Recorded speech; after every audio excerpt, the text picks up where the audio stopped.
something, you use that. You connect some inductance, you use this one. So actually, for this question, it's more like you do. It's very similar to you change your question to something very close to. So what's the question here? So 51. So the load is 60 minus J80. 60 minus J80. And for the first question, it's like we connect to inductor in series.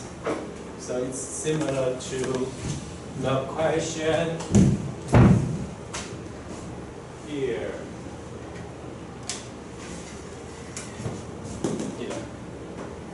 But the starting point is not here. Starting point is somewhere here, okay?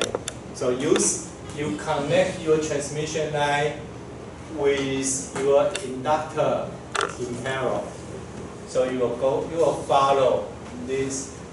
And how to make this inductor is the key. First of all, you need to find out what is the number, the imaginary number of this one, okay?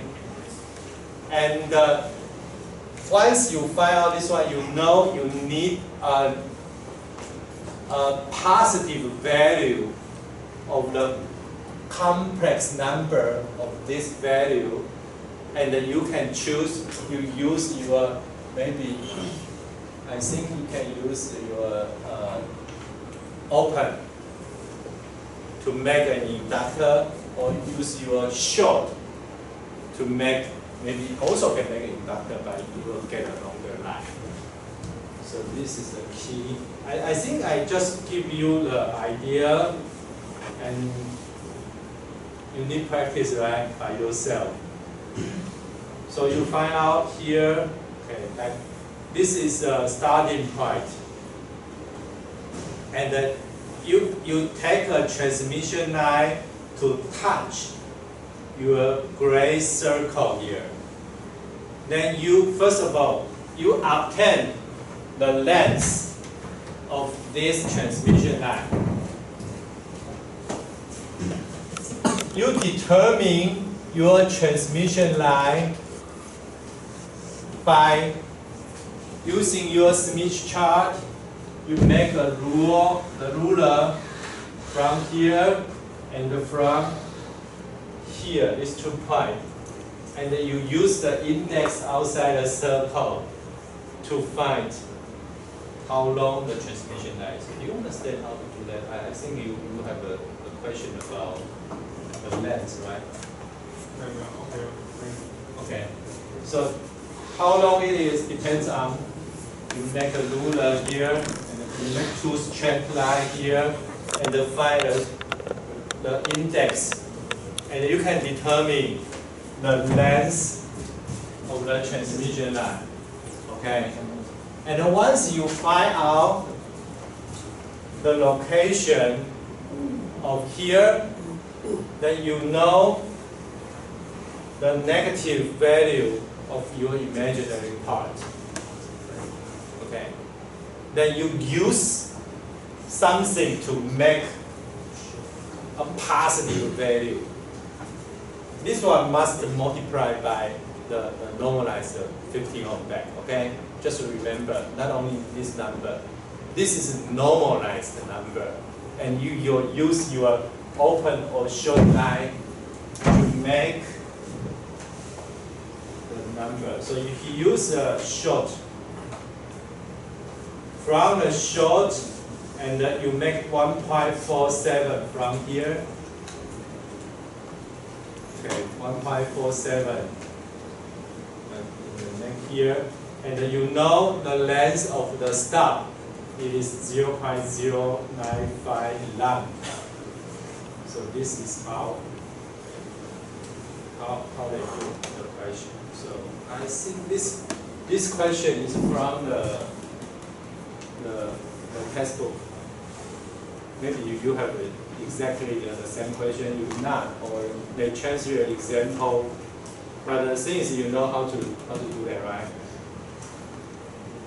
Now you know. This is more complex. Use the stoplight. This is a single stoplight. You find this is your load. Okay, the load, and you connect to something, and you have the lens, and then you use short to make an inductor to connect to your transmission line in parallel. Okay, are we good? Okay, if you have ADS, maybe it's not a problem. You just use the tool easily, but you should understand what they are doing. What's the theory about it? Okay. So I think now we know, except can you get the right answer for the final exam? Except that. You know, I understand.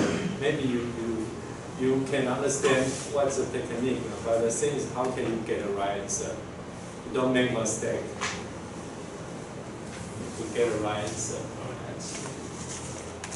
So there are different answers, right? By different choosings. Okay, maybe you use this is a short. You use short to make that, or maybe you use the open to make to go here to make another inductor, or maybe you add the half wavelength. So there are more answers to match. Okay, so this is a smooth chart.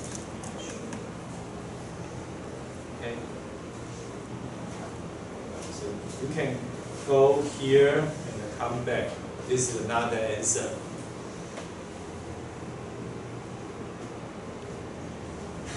And the double stoplight. I think that's a very similar technique, very similar one. So you guys using to decide. And for the quarter wave transformer, we explained this already. And this is a reflection coefficient for the quarter wave transmission line. If this is your desired frequency, if you have a quarter wavelength, that means the wavelength for some specific frequency. And this is the desired frequency. And this is normalized. You normalize your frequency to your frequency 0. So the number is 1. Maybe you design for 3.5 gigahertz, and this is 3.5 gigahertz. And you use a quarter wave transmission line, and the reflection coefficient at this frequency is very low, and they will have the bandwidth. Okay, this is the reflection coefficient for the quarter wave transmission line.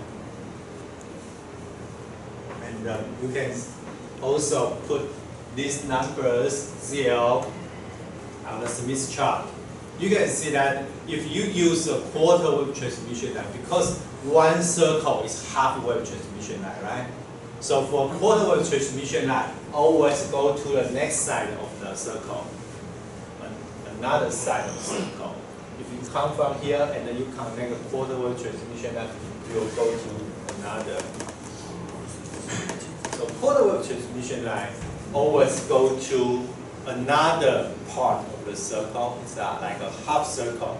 You make a half circle from here to here, or from here to here. Depends on where it starts.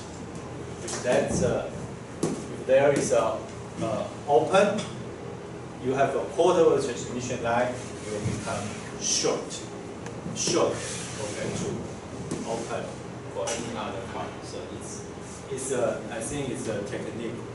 All the engineers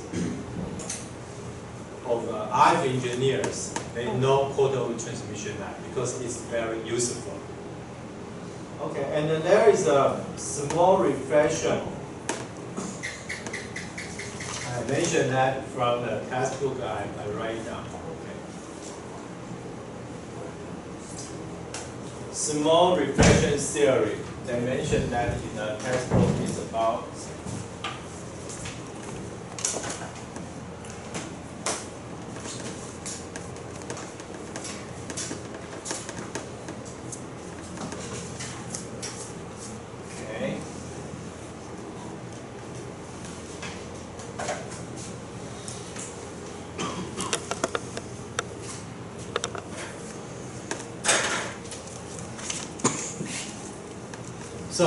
So far, I think most of you understand that if I connect a transmission line with characteristic impedance Z0 to ZL, it will be on the circle of Smith chart, some specific radius, and make a circle, which means the reflection coefficient is keeping the same, right? So the reflection coefficient is the same. According to, there is a reflection gamma 0 equals to ZL minus ZL and then ZL plus Z0, right? Okay? What happened if I connect this end to another transmission line, which is, if I call this Z01, which is not Z01, it is Z02. Can we do that? Yes. So, what happened? There are two discontinuities. Discontinuity means they are different. They are different. There are two interfaces of different impedance. Okay? What happened? We're talking about a small reflection. This is the equation.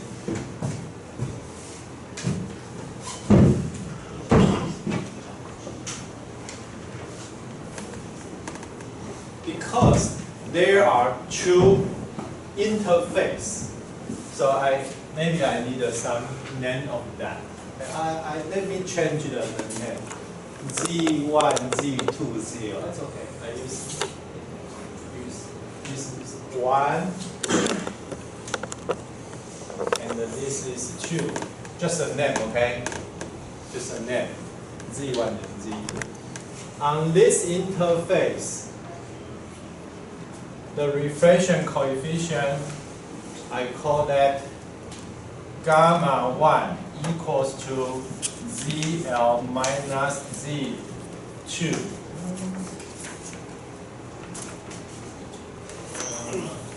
This is gamma 3. ZL minus Z2 and then ZL plus Z2.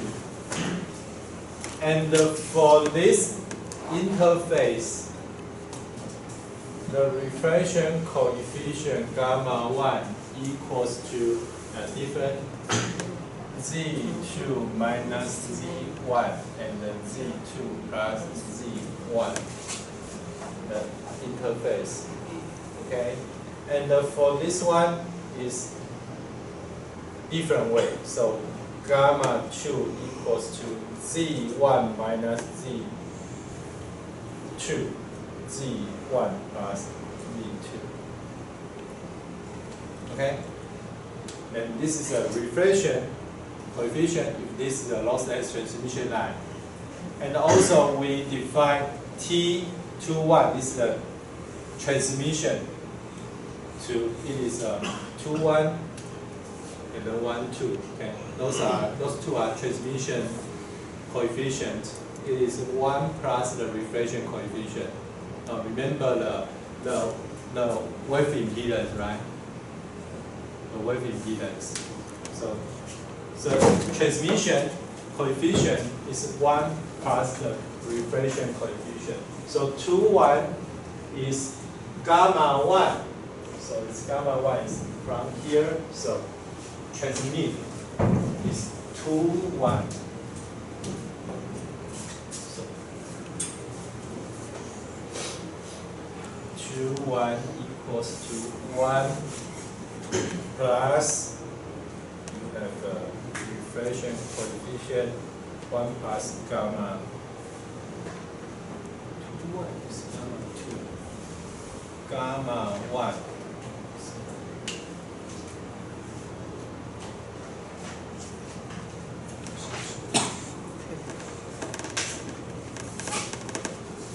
I think I made a mistake here. Let me see. So reflection coefficient back here, it is gamma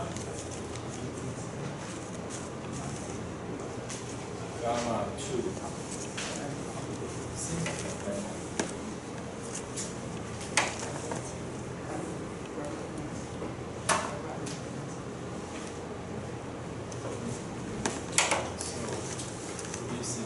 Gamma 1. And I think the direction here is wrong, right? This is reflected.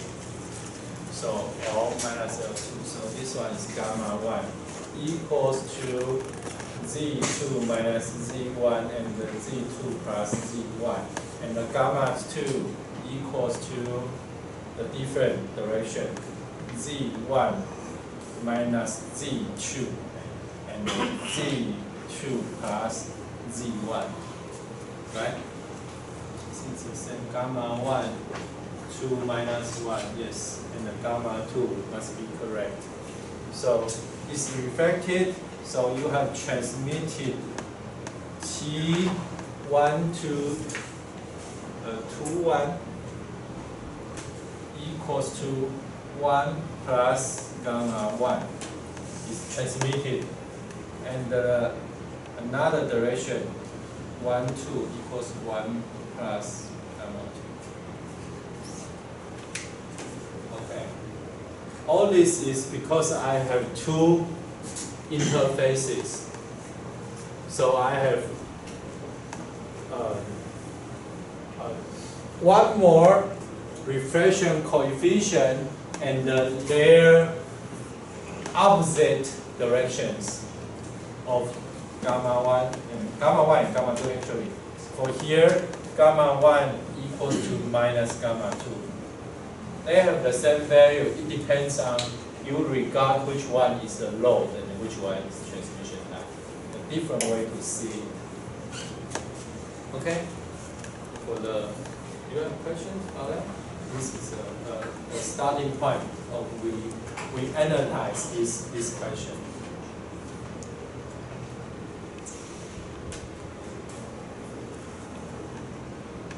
Okay, you have one more transmission line with different characteristic impedance connect to the end, and you have a different interface. So you have another group of reflection and transmission coefficients, except this one. This one is more simple, right? Or reflection coefficient here, because this is, we don't consider that like a transmission line. But we can still consider this as a transmission line. If we do that, we will have gamma 4 in different directions. This is a transmission line. But if this is not transmission line, we think as a load, and that's it. You have only one. If this, they have 2 different transmission lines, you can think there are different ways to reflect. This way or this way, and this is load or that is low. And if this line is long enough, you don't need to consider the load. Increase this one as the input impedance. You consider only the load here, the input load here is the same as Z2. Okay, so Z2 is like a load for Z1. this is like a low. So you use this equation as the gamma 2. And actually you use this one first because Z2 is a low. Okay? Last questions. You guys understand the starting point of that. So what happened here is I need an animation. Like how to explain this one. If I have a wave starting from the left part of Z1, I transmit a signal. When I touch this interface of discontinuity, this one, because this is discontinuity, right? So this one will separate into two directions.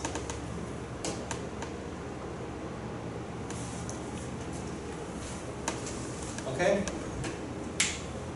The first input signal can be separated because of the discontinuity. You got some reflected wave, you got some transmitted wave. Okay? So, your transmitted wave move along your Z2 transmission line. So the phase is changed. The location, the phase of this wave is changed until it touched another discontinuity with changed phase. Okay. Once this signal touched the second discontinuity, it will separate into two directions again. One of that will transmit to ZL, and one of that will reflect it and back to the source. And this signal will change the phase according to the length.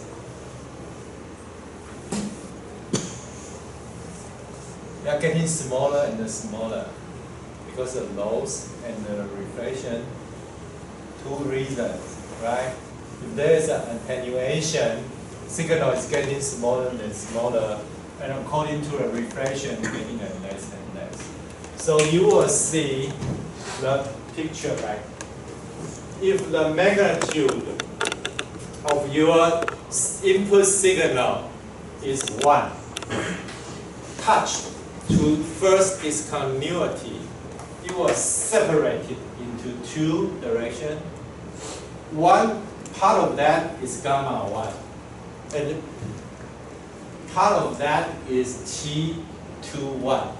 This signal, this is the magnitude, will transmit with changed phase because the length of this transmission line, the electrical length of this transmission line, theta. So your reflection coefficient and also your signal will change the phase. So T21 will go and change the phase until it touches another reflection discontinuity, and there will be separated into two parts again. Again. Understand? So what is the whole story? Say I input a signal, and I will have some accumulate output according to a lot of reflections. the result refraction is the accumulation of all the refractions, not only the first one, but all these refractions are accumulated together. Okay? You can imagine that. And it's better to use the, you can also use the equation. So, I did the calculation, and also you can find the answer from the textbook.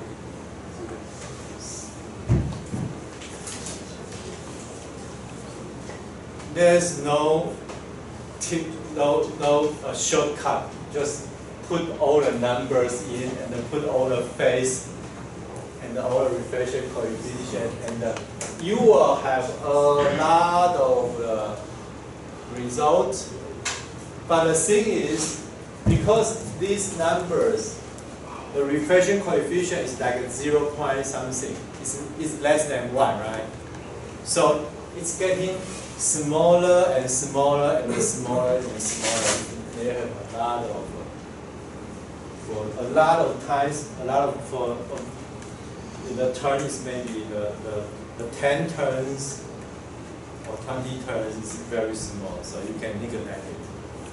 Okay, so I make a calculation, and you can also, you can also just directly use this result.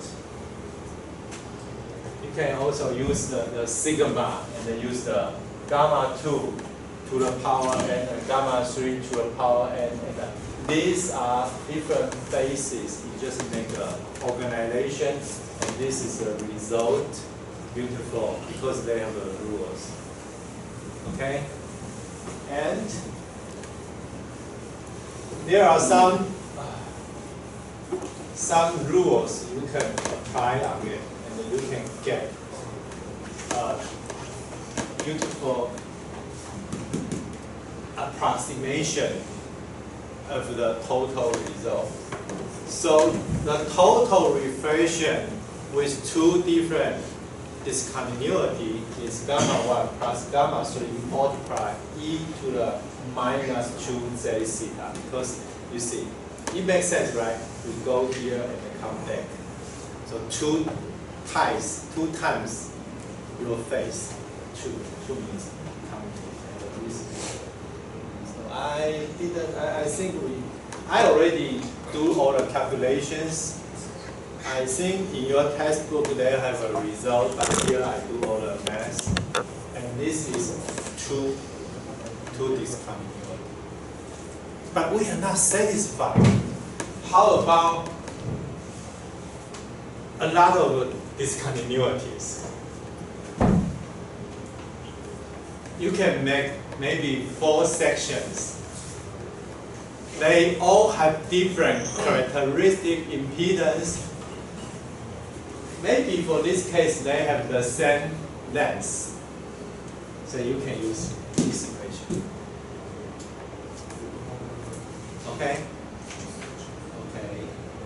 So for the good news, I will not continue, but I will telling you that if there are some relationship about Z1, Z2, we call Chebyshev polynomial or other polynomial, other functions, we can make a taper, we can make a transformer, we can make a broadband transformer. For these transmission lines, those are actually the circuit. You can decide to make maybe a broader band, okay? To match not only for one frequency, but a broader band. It depends on, you can use the max to decide. I think for this part, like a gossip, just let you understand that there are more math under that you can play with.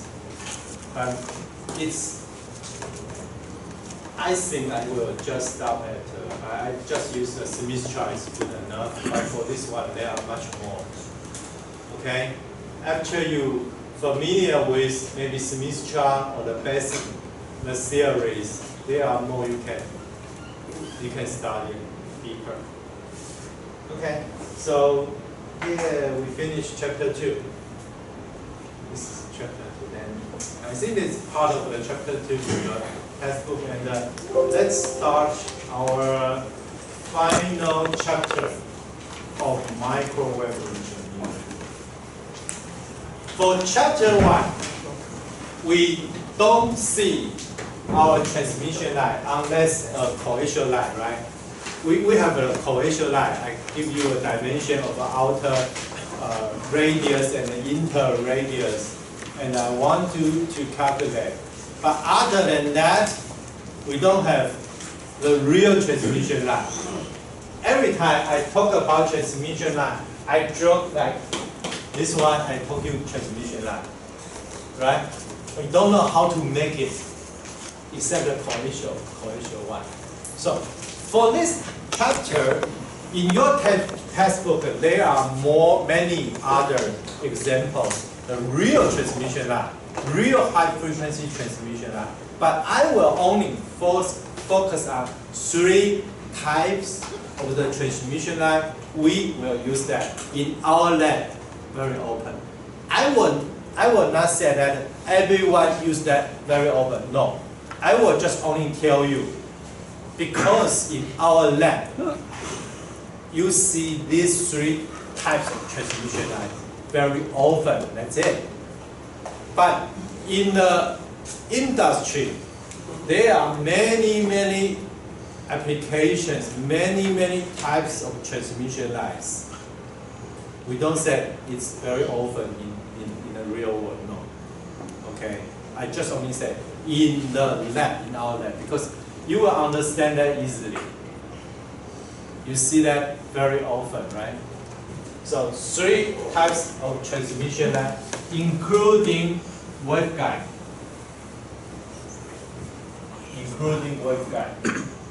So back to imagination, or just go back to this is like a start of our semester, right? At the beginning of this semester, talk about different types of transmission line, and I will focus on coaxial transmission line. Coaxial transmission line is, I show you an example at the beginning, remember, right? There's a line, you see the inner conductor and outer conductor is a coaxial line. And most of the, if you use SMA connector, that is a coaxial transmission line in that. Xiong said he has opportunity to, we cooperated with Sun Tai. Yes. Yes, we designed some coaxial connector or adapters from, I think 50 to 75 ohm.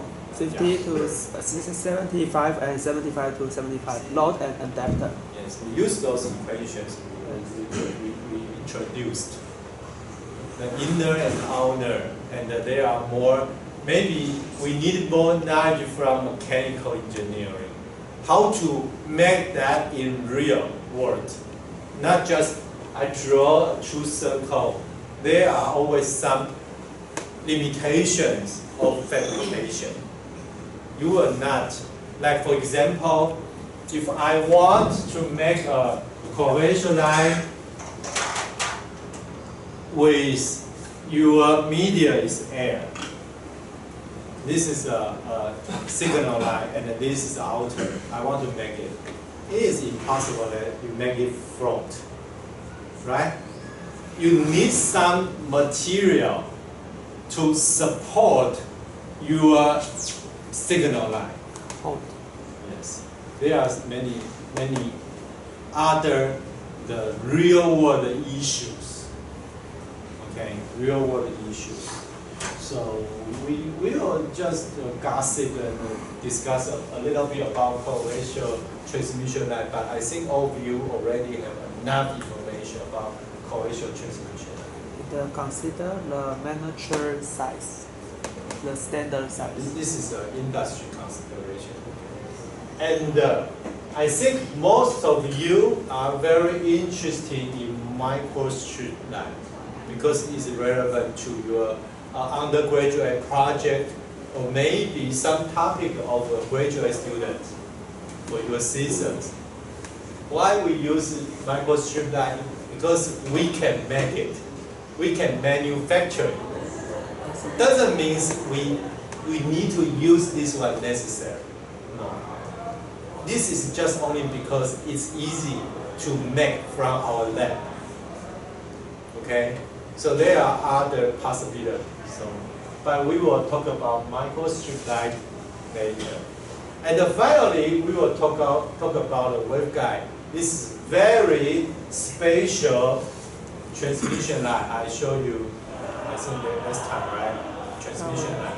Which, at the beginning, the researchers, the old researchers, they don't think waveguide is a transmission line. You can see, you can read your book. When they look at the waveguide, there's only one connector for the waveguide, right? Different from your microstrip line or your coaxial. For the coaxial, you will have different separated conductors. You have signal line and you have a ground line, right? For a microstrip line, you have signal conductor and the ground conductor. They are two separated conductors. Even for this is we call strip line, it's not easy to make. You put a signal line inside a material and then you have two grounds on the top and the bottom above it. There are two grounds. It's like you have the twice of the microstrip line. It's not easy to make from our lab, so we don't discuss it. But in here, it's also the TEM mode. It's easier to calculate, but not easy to fabricate. For this one, it's easy to calculate. It's TEM mode, but not easy to fabricate. You need a machine. Some company, or especially some company in Tainan or Kaohsiung, they know how to fabricate very accurate materials. They like to cooperate with us. If you make just easy shapes of structures, you make less money. But you can make something which is relevant to microwave engineering. If your accuracy is good enough, your price will be very high. You will increase the price you sell your material. Okay, so they like to cooperate with us, especially some mechanical engineering. Okay, so for this one, easy to make, not easy to make, but easy to measure. And this is hard to calculate, easy to make. And for waveguide, one conductor. I think this one is the most hard to calculate. The mode, the electrical wave and magnetic wave inside this hole, this waveguide, is very hard to calculate. It's extremely hard to calculate comparing to other transmission lines. Okay, but those are, so for here, or maybe here, they are all use this picture. They all use the same theory in chapter 2. And chapter 3, let's see what they are, okay? And what is the real world what they are, okay? So for the coaxial transmission lines, it's transmission line. The same picture everywhere for different types of transmission line. Okay, this is just like a review. I think everyone in this class, you understand this one. I repeat again and again, do exercise. Okay, so you can apply this. You can apply your Smith chart to everything we are going to discuss. So for the coaxial transmission line, we discussed this one trend when we are using the equations for here. Remember? L and the C, right? We have an exercise, we have a quiz. You use these two numbers. Maybe you will see this question again in the final exam. But this time, it's more complicated. Maybe you will use, do you remember we used this one just to calculate Z0 and the gamma and something like. Now you need to combine the result of the geometry to calculate Z0 with Smith chart and the other series in chapter 2. Remember, we learned this at the beginning of chapter 2, right? Now you understand more series about transmission line. You need to connect them with each other with the real geometry. Understand? I give you A, I give you B, you give me Smith chart, the result of Smith chart. Okay? You need to totally understand what they are. You use them to calculate beta. You use them to calculate the physical length. And we show it on Smith chart. We know what is the input impedance and the input impedance and the reflection coefficients along the line. Okay? Use these two equations and the Z0, right? You guys you remember the quiz, right? So you have some memory about how to do that. And maybe I will not give you 50 ohm. I give you A and B. You obtain Z0 by yourself. Right? This is one of the questions. You need to solve 2 questions to get the right answer. If you don't get Z0 right, your answer about Smith chart is not correct. I know everyone feel like I make sense, but it's very difficult to get a right answer, right? You make one mistake, you won't get a right answer. Okay, this is part of maybe an example about how will you see in your final exam for the coaxial transmission line. So we always use 15 ohm as an example because my VNA, we always use the 50 ohm system as the input and output impedance of the VNA, or maybe for other circuit. But maybe there are some other system other than 15 ohm. 15 is a standard. Everyone make 15 ohm, then we can find a reflection coefficient of 30 dB, 40 dB, and which is depending on my standard is 15 ohm. How close your impedance to 15 ohm?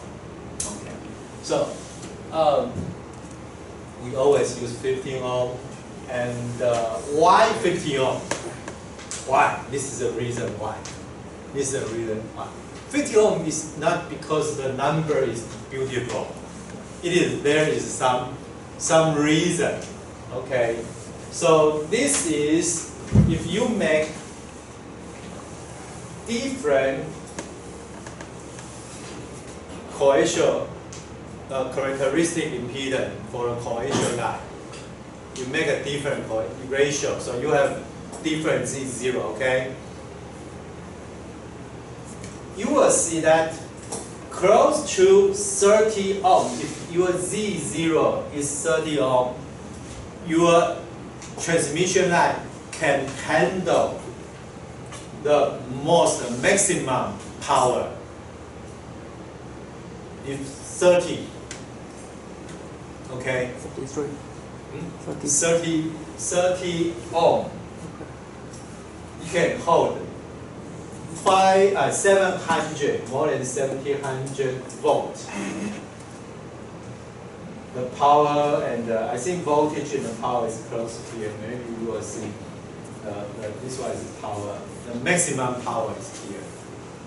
If you increase the impedance, the maximum power you can handle is getting less and less. Okay? Another picture is loss versus the impedance. There are some, in the real world, we usually do a lossless transmission line. But in the real world, there are some lossy factors, right? There are some reasons to provide attenuation, the alpha, the loss. If your impedance is changing, and this is a picture about your loss versus the impedance. So 77 ohm, at 77 ohm, your attenuation, your loss is the minimum, is the least. You get a least loss at 77 ohm. That's why some standard use 75 ohm. Because 77 is ugly. They like 75, looks beautiful, right? 75. Actually, that is the maximum is 33, but 30 is perfect. Yeah. I think it's close to this apex. So 50 ohm is a compromise. Trade-off compromise between 30 and 77. It's in the middle of that. You have low loss and you have high power. That's why people choose. And then 50 is beautiful number. It's half of the 100, right? That's why. This is the reason why people choose 50 ohm as a usual, and then some of them choose 75. Okay, so let's take a break.